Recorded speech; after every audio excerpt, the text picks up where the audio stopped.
Hello, friends, and welcome to the show. Happy Friday, and it's so great to be here with you as we head into a 3-day weekend. It's pretty cool. Welcome to the show. For those who are brand new to In the Loop, I'm Winnie Sun, longtime financial pro, CNBC council member, Forbes contributor, and of course, host of Level Up as well. It is so great to be here, and especially because Greg Nibbler is joining us live. Greg, how are you today? I am doing good. It's good to be here with you, Winnie, and hello to everybody. Yeah, for joining in here and be a part of it. Good to be back on a Friday, and yeah, thanks to all of you who are hopping in. I know we're on a bunch of platforms, so it's always great seeing comments as we go throughout the show. In case you don't know who I am, I'm Greg Nibbler, longtime tech reporter, also a host and producer for Fox 12 Oregon, so covering all kinds of stuff. But here on the show, I'm going to be talking about some tech. So I've got some things that we could discuss about some big announcements. Some of them you may have heard about, some of them you may not have. And then instead of robots this week, we're going with rockets. So I do have a rocket to talk about. So that's coming up though. But whatever people want to comment on as we go through, it's always great to see those and to hear what you think about what we're discussing, or if you have thoughts. And it's just great to be here with you, Winnie. Oh, you're so kind, Greg. We missed you last week for sure. So it's so great to have you back. And yeah, rocket news, I think definitely I'm interested in hearing what you had to say about that. But let's talk about the markets. Currently, let me see, positive across the board, which is really good news. Currently, the Dow is up 89 points, NASDAQ up a whopping 180 points, and the S&P 500 is up 37 points as well. Now, the reason why this is such good news is if you were following yesterday's news, yesterday was actually the worst session of the Dow in all of this year, and actually the worst session since March of 2023. So really hard day on the financial markets yesterday. Now, despite some really great financial economic data that's coming out, and a lot of companies are reporting pretty decent earnings, there still continues to be a lot of concerns on when the Federal Reserve will actually start to cut interest rates. Now, a lot of people were saying July, but now people are saying it might not happen until the end of the year, close to like around September. They're saying. So those are some of the analyst expectations, and definitely that impacted the financial markets.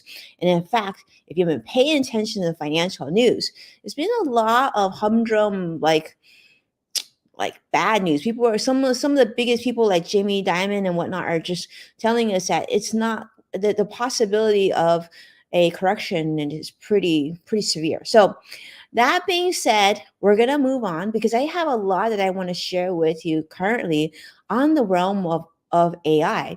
We've been talking about AI quite a bit. Greg knows this sector so well, but I want to talk about some of the business aspects of this. There was an article that was shared just this week by Vox. Kelsey Piper shared this, in fact, talking about some leaked documents and NDA scandal coming out of OpenAI.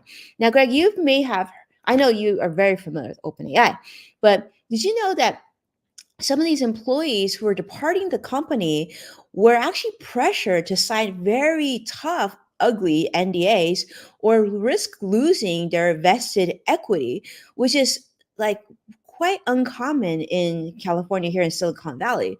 But now Sam Altman has had to come out, apologize, stating that he actually wasn't aware of the clawback provisions, and that he promised that OpenAI would never then claw back vested equity.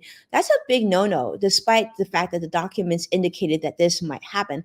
I don't even see how that could be, how you could possibly not be given your vested equity. I mean, that seems like a big HR issue there. Yeah, that seems, it seems like there would be something illegal in there, but I mean, I don't know. I'm not an attorney, but that's really shady at the very least of doing something like that, of threatening that back. I know, NDAs are pretty serious, especially when it comes to some of the software companies and the tech that they're learning and, people switching to other jobs, but also, I don't know. Yeah, that seems very very off. And also I have a hard time believing that he didn't know about that. Right. That feels like oh, I didn't know now that it's public. Um, but Yeah. yeah, that's I don't know how you could really enforce something like that. You can't. And then, they're saying that these documents were actually signed by Sam Altman and other Yeah, executives.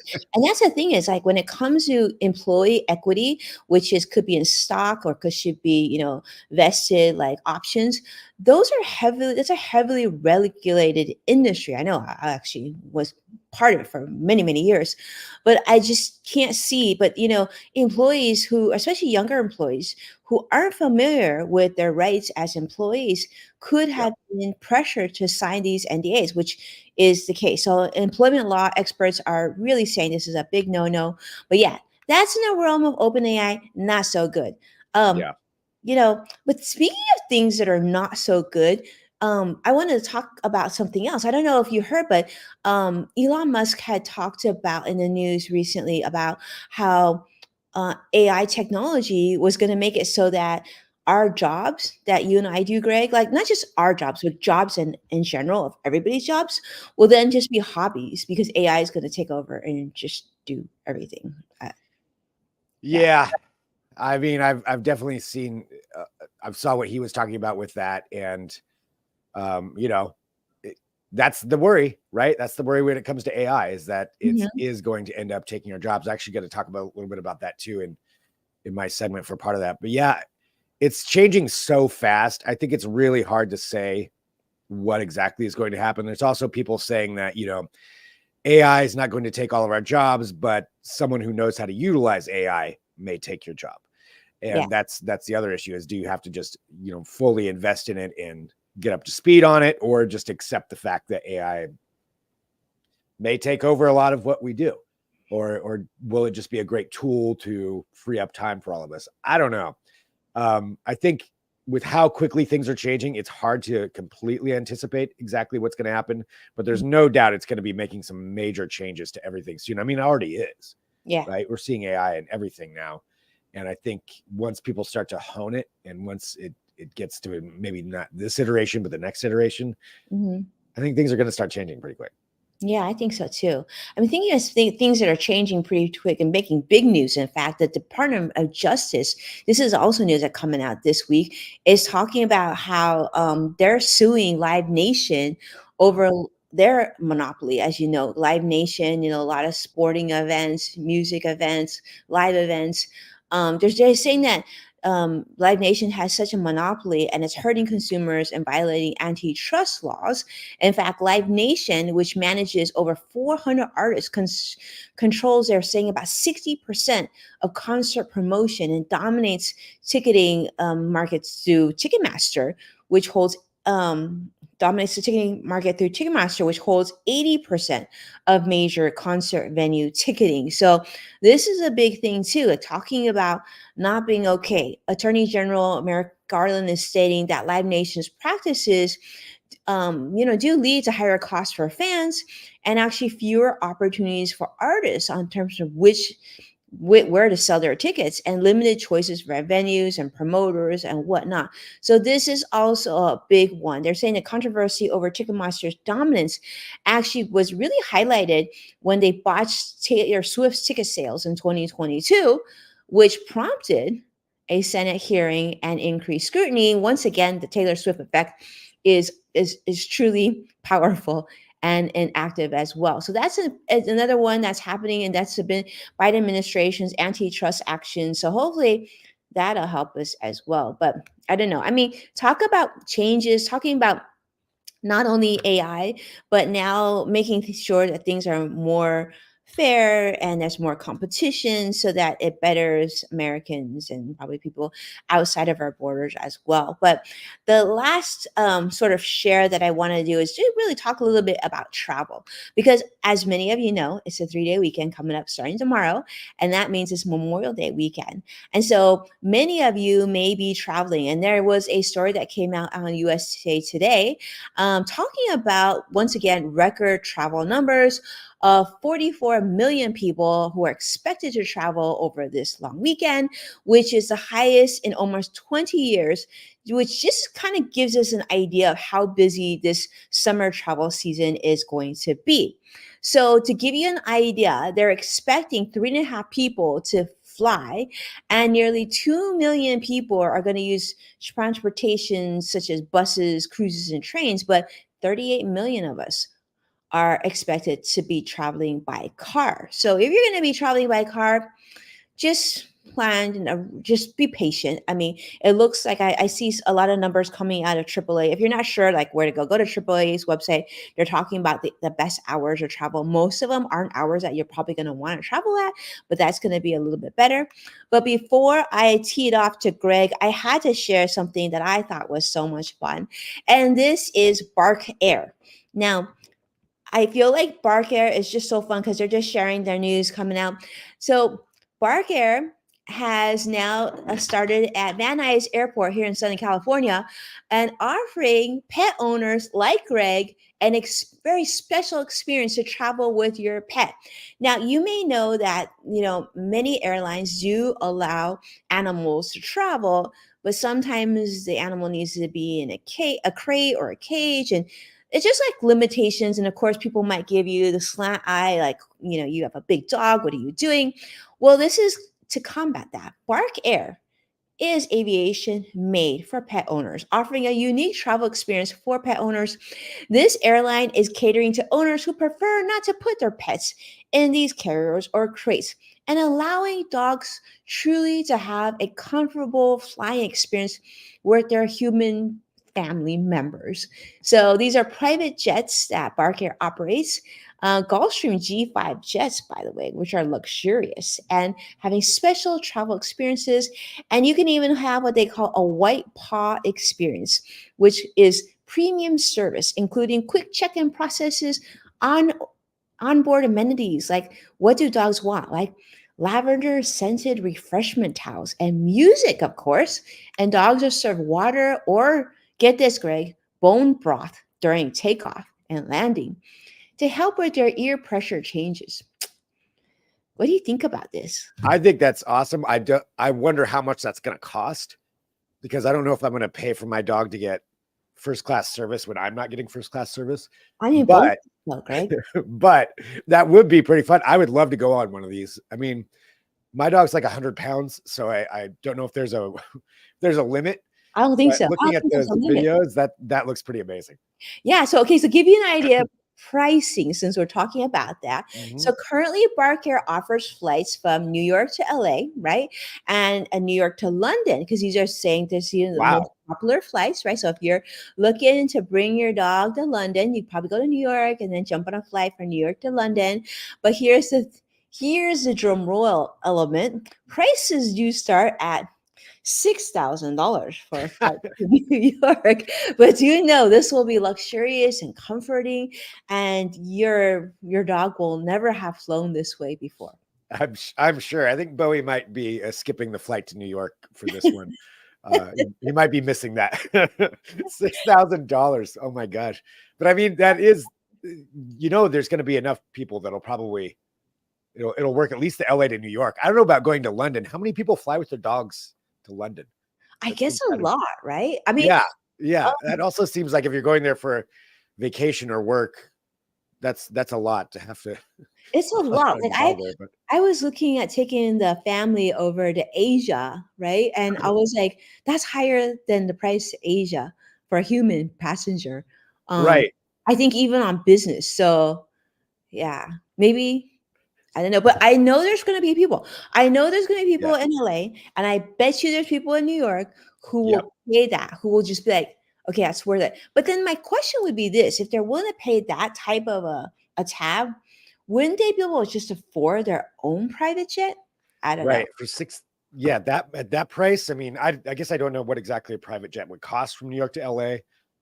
But if you're getting into $6,000 just for that one seat on there, Mhm. you probably have enough to just spring for the next level, I would think. Right, right. But I mean, good for them. I do love the idea. Yeah, I think if you're a pet lover, this is awesome. I would love to see him do like because I've heard that people talking about like doing like family planes where it's like all families and then Oh, and I'm sure people who don't have families or don't have kids would like a child-free flight. It'd be interesting to see because I would think that would do well as well. But I guess it depends on the price. Yeah. yeah, it does. I mean, I know there was it Singapore Airlines or I can't remember which one it was. Was that did have a child free flight option that you could take? Probably Virgin would do it. Virgin has that child-free cruise that looks really fun. Oh yeah, yeah. That's yeah. Yeah, for those people without kids, that it does help out, which is me. Um, so yeah, I mean, there's options for everybody, but Bark Air, wow, Bark $6,000 though. Air. That's Sounds cool. I had to share that with you because I know, Bowie's going to be skipping that trip. That's all. unless Bark Air needs someone to, report on this. Now Definitely there we go. Now that's if we want to right. sample this. You want to get me down to LA, and then we'll fly to New York, and I will bring Bowie on that trip the entire way. So, And film the whole thing. whole thing, absolutely. Yeah, if you want to show that a big dog can go go on those, then I got the dog for you. Uh, awesome. Well, should I jump into some of the stuff that I have? Please, I wanna hear what you've got to share today. Well, it's more on the AI side of things. So, continuing on with some new product launches, we are starting to get into that season. So, we've had a few things from Samsung. I expect some more. There might be some more Apple news coming out soon. But in the meantime, Microsoft has announced their new laptops, their line of the Surfaces, and the laptops themselves look pretty good. They did some speed tests with them. So, as far as the hardware side of things, they're really trying to go right at Apple because obviously Apple's had some pretty good machines for quite a while, and using their M line of chips, they've been pretty fast. But now Microsoft is saying they have caught up and maybe even faster for some things. That's a big step for Microsoft, and I think it's good all around. Get some more competition in there, have some more laptops that get up to those levels. I will say I switched away from a Microsoft because I started having issues with video editing. I went to the Apple, and it works pretty well. Works pretty good on it. This is my first Mac laptop that I do have right here. But Microsoft coming back up, and if they can keep up and be on par, that's great. But the other side of things is, as we've been mentioning, AI, incorporating more AI into things. So this is part of Microsoft's you're basically incorporating more of Chat GPT, which in OpenAI, which they have a big stake in. And this is called Copilot. So there it is right there. The Copilot, it acts. So part of it is what you can use for yourself in that it's going to recall everything that you do on your laptop. That means that if you are, say, searching for something or you don't remember where you stored a file, it's going to be interactive and it's going to learn what you do. It will remember what you did on your laptop 3 months ago. It will remember where you put that file, or remember this time of day, normally you like to do this, or you like to have this looked up. And if, say, you had a chat on on Teams or Slack or something like that, but you can't remember where it is, it'll be able to find that for you. So those are just little examples of what it's going to be able to do. And we can talk about that, whether that's good or not. But the other part is doing tasks. It can automate more tasks. So like that virtual employee type of things. This is for the more the enterprise and commercial use cases where you're going to have this AI, this Copilot, be able to maybe scan some incoming emails. Say you've got a business where normally an employee is answering those emails. It'll be able to scan those emails. And some of this stuff is already out there, but this will do it even to a bigger level. Scan those emails and be like, oh, I know what the right reply is to this. And it'll just automatically handle all that stuff. That's one example that they gave out, but there'll be that and a lot more. So again, AI on everything, but this is Microsoft incorporating it into even more and having that recall function. Winnie, what do you think about that? Having a laptop that just remembers everything you've ever done. Greg, I'm sure part of that makes you feel a little creepy, a Yeah. little bit ick, but then like if you think about the broad picture, I do think this is where everything is going towards. Now, I know you're running on a Mac, I'm on a Mac right now, and we know that OpenAI AI just gave us that, download for Macs that works actually very, very well. I do think that there's still a lot of like hesitation, I think, for mainstream America to Uh-huh. completely go all in on AI. But I do think there's really nothing to stop it at this point. I do think it's going to get to a point where we're going to enjoy the convenience of searching emails really quickly, documents really quickly, right? And so we're going to have to be comfortable with giving up, I think, unfortunately, some privacy for that convenience. It just looks like we're going in that direction. I mean, I even see now. Actually, Greg, I will say this, so we have a family of five. I have three kids, and we were just sitting at the kitchen table. Yes, that's last night for dinner, and my husband was asking me like, have you tried such and such aspect of open AI school? I'm like, yeah, I have. And then all three of my kids, including the 10-year-olds, like, oh, I tried it too, Daddy. And he was just like, wow, I'm the only one who hasn't tried it. But I do think that that is the direction we're going, where we expect everything to be streamlined. If the technology is available to deliver that for us, I think we Yeah. got to be okay with it. Yeah. I mean, it's the way things are going. So, I mean, a lot of that aspect could be really good. I mean, just their example of, if there's projects that I worked on, maybe I put something in a wrong folder, or a file Yeah, and I can't find it. And then you have to go through all your stuff and find it. It'll totally. just pull it back up. Like you won't have to worry about that stuff anymore. Or, um, like I can't remember what document this was in, from what time, and you'll just talk to it. It'll be conversational and it'll find that for you. It'll pull that up. So yeah, I think there's going to be a lot of convenience in this. And as you mentioned, it's kind of creepy that it recalls everything. So maybe there's some settings you can put on there if you really wanted to. But yeah, the convenience factor, I think once you start trying that, it's probably going to be pretty nice. Yeah, Yeah. I And it's agree. what's happening no matter what. This was Now, as far as the employee side of things, that's another one. I mean, it's inevitable. It's going to start handling some of that stuff. They're positioning it, saying it's just going to free up employees to do more important work. Um, we'll see.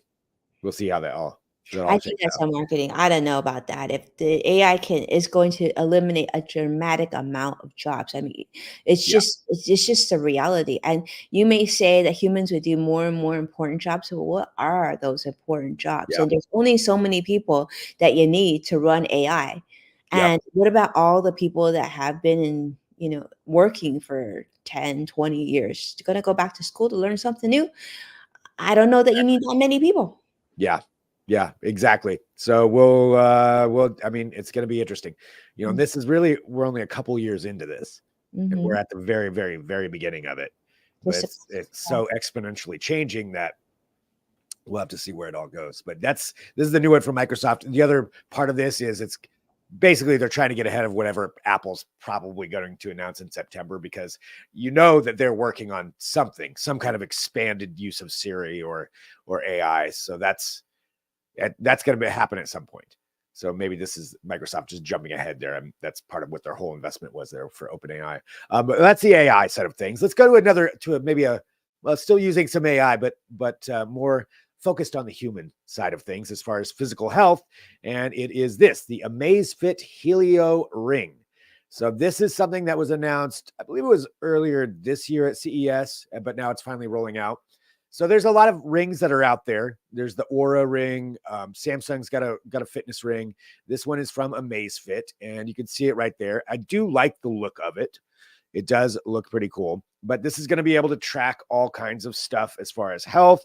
It'll be able to give you recommendations on what to do. It comes in let's see, 10 and 12 sizes. So hopefully it fits your finger. I don't know if that'll fit my finger. I've got some weird big fingers, but it's something that, I think more and more people are going to be open to trying some of this, to trying out the ring. And sorry, I was taking a look at my notes there, to trying out the ring and matching it up. If you have a smartwatch, you can match it up with that, but it is really unobtrusive.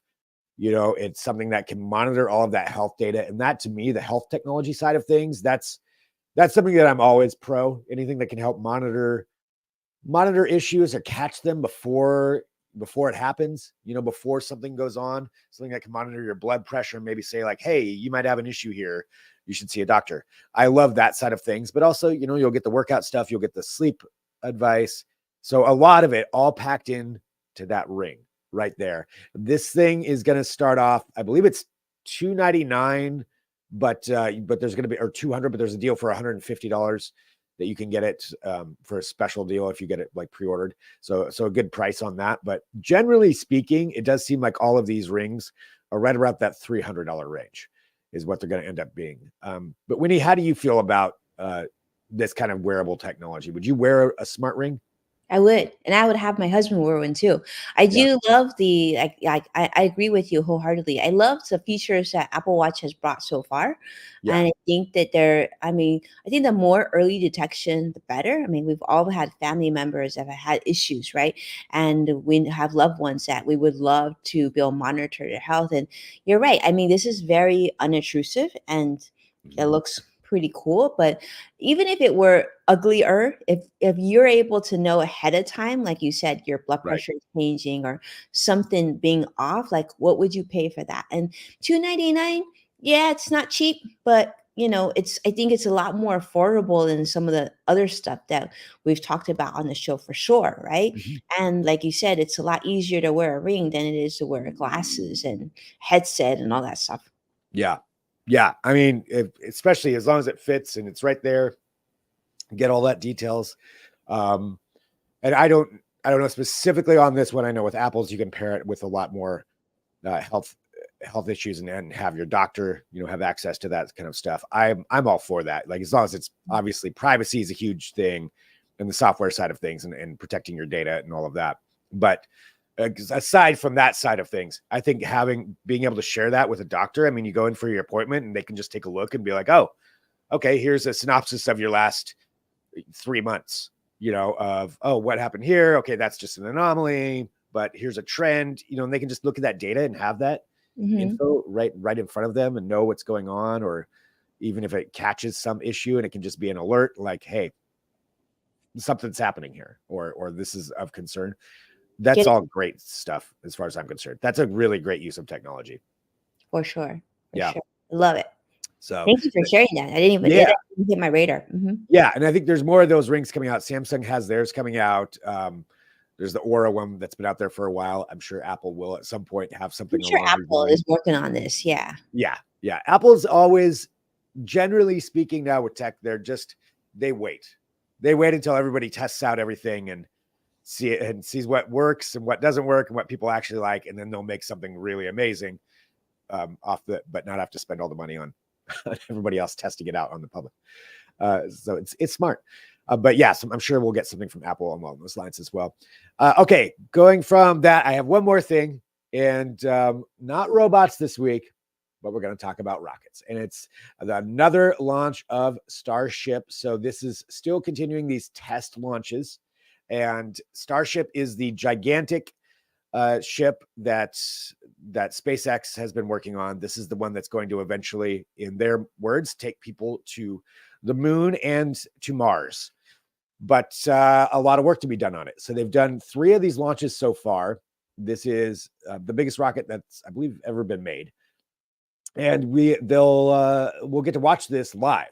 I do really appreciate how SpaceX broadcasts their successes and their failures right to you. So the previous ones that we've seen, they've all exploded, and there's no people on these. So there's no people on these. One of them, I believe, didn't even make it off to launch. The other 2, another one of them made it for a little while, and then they had to self-destruct it or had to destruct it, and then the third one did the same thing, but each one went further and further. So the last one broke up, re-entering the atmosphere. This one, they're hoping is going to survive that, and they'll see where it goes. But that's part of the process. They know the likelihood of these things completely working isn't going to happen, but each iteration gets better and better and better, and they learn from their mistakes, and they have the money and the ability to do that. So the 4th launch, it's probably going to be, as far as anticipation right now, is sometime before June 5th. So it could be coming up here pretty quick. We don't have an exact date, and those dates can move and hedge and haw a little bit depending on several different things. But that's going to be a big launch, especially if it successfully gets up into the atmosphere, comes back down, and they can land it. That'll be a huge moment. And if not, then a rocket's going to explode and nobody's really going to be hurt at all. Well, nobody will be hurt because there's no humans involved on that, on there. and that's kind of fun to watch too. So we'll see what happens. But regardless, I will definitely be watching this launch, and just know that this is one of those stepping stones towards something that's bigger, something that's going to be happening where, like I mentioned, it'll be sending people back to the moon, sending people to Mars eventually. This is the system that all that's going to be based on. So historically speaking, it's a pretty big deal. And even if not historically speaking, it's fun to watch. So I'll definitely be checking that out. So I want to get that on everybody's radar. That's amazing, Greg. We'll definitely check that out. Thank you so much for putting on our radar. Yeah, talk about like so many things are happening right now. It's exciting. It's an exciting time to be sharing on the show, but also to be living during these times with AI and now these Yeah. rockets, huge rockets. And you're right. Like unfortunately, it does take trial and error, right? And trial and error in this place isn't quite error. At least you're not killing people, but Right. yeah, a lot of man hours and money is going to be going into that. But I guess that's necessary for us to take that next step.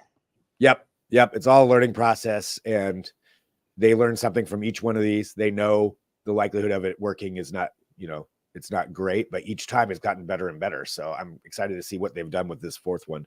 And yeah, definitely do it this way before you start putting people on those things. Exactly. So I would prefer they would work it out as much as needed until it's absolutely perfect. Yeah, and absolutely. we'll see. But eventually there will be some people on those. So maybe Boeing should take a note on that. What's that?